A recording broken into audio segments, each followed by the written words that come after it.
Welcome, ladies and gentlemen. Today we're going to check out the new monster set called Magma Incarnate on ESO-hub.com. You can either search for the set or use the DLC chapter section. The Waking Flame DLC launches on the 23rd August or somewhere around there. Dungeon guides are already here and we have all the furnishings as well as all the new sets. Magma Incarnate drops in the Dread Cellar dungeon. If you want to get this, you gotta get into this dungeon. Very important. So what does this set do? The One Piece bonus, very juicy. Adds 129 Magicka and Stamina recovery. So often on builds, or like on the solo builds, I like to use Bloodspawn one piece. Sometimes even two pieces, whatever. Floats your boat. This one gives 129 Stamina recovery. So Magma Incarnate is now superior in any way, right? Only downside to Magma is when we compare the One Piece bonus to Bloodspawn, it's way harder to get. Bloodspawn is base game, fairly easy dungeon. And depending on what build you run, you need Magicka and Stamina recovery, right?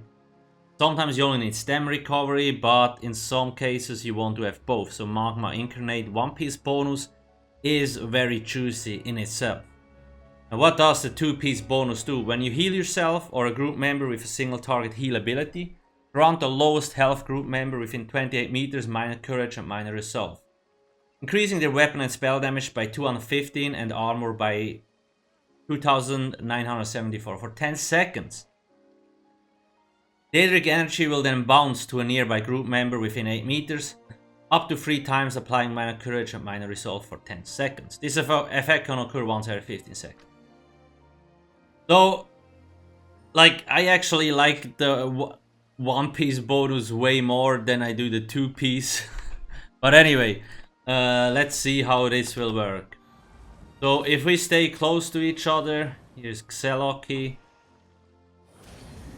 You see, I get the buff, she gets the buff. Minor resolve, minor courage. However, if I'm like further than 8 meters away, alcasthq will not get the buff. Now I got it, she doesn't, because we're too far out. And that's the main issue I see. Like, if you wear this on a healer or a tank, you might not always be close to the group, so they actually don't get the buff. Let's see what happens. I'm gonna lower health on alcasthq. Let's heal her. Yeah, I was too far away already. She got healed, but I got the buff. That was weird. Oh, was I lower health? Right, let's try again. Let's try again. That was super weird.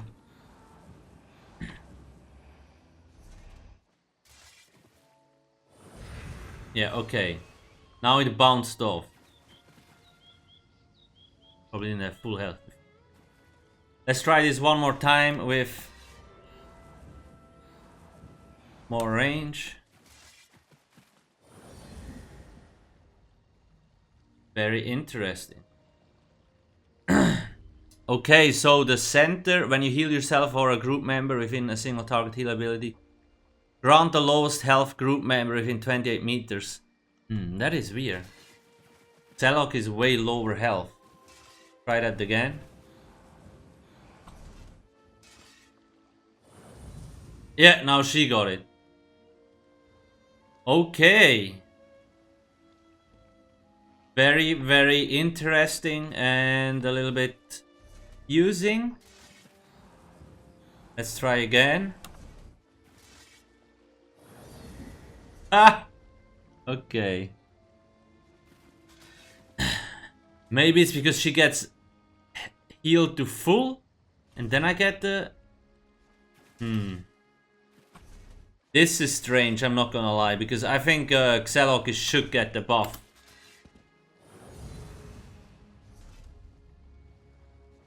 Let's read the text again.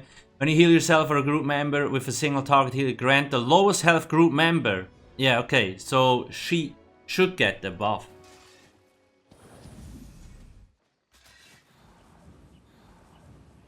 The weird thing is, if I'm fairly far away, she actually gets the buff, right?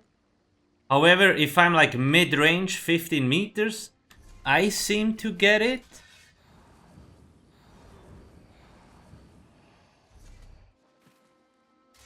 See? Okay, she still got it. Let's get closer. But maybe not 8 meters. Try again.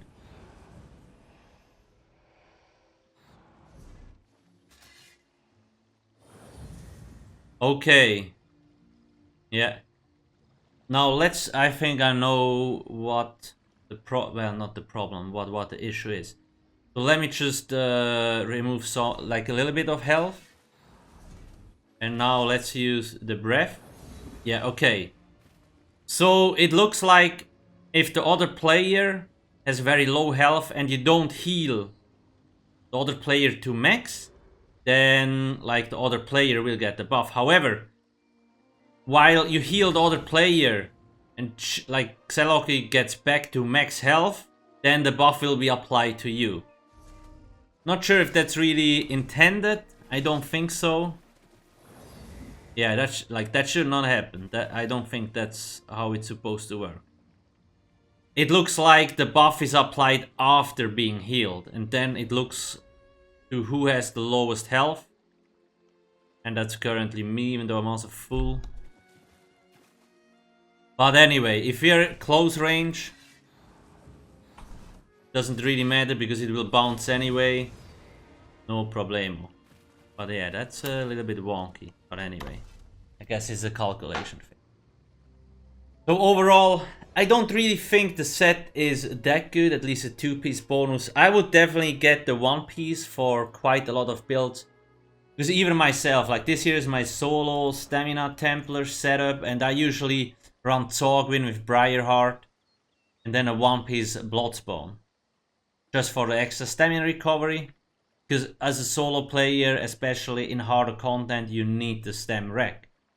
Now I could say, well, I could actually use Magma Incarnate, because it will give me stamina recovery and Magicka recovery.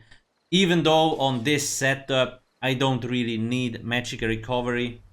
Like, I don't really have any magic abilities. When I go back to my normal setup, this one. Right? Like, I don't have... Actually, Consuming Trap is Magicka, but that's about it. Nonetheless, it's still a small improvement, yeah. But obviously, Bloodspawn is a lot easier to get still. So yeah, Magma Incarnate.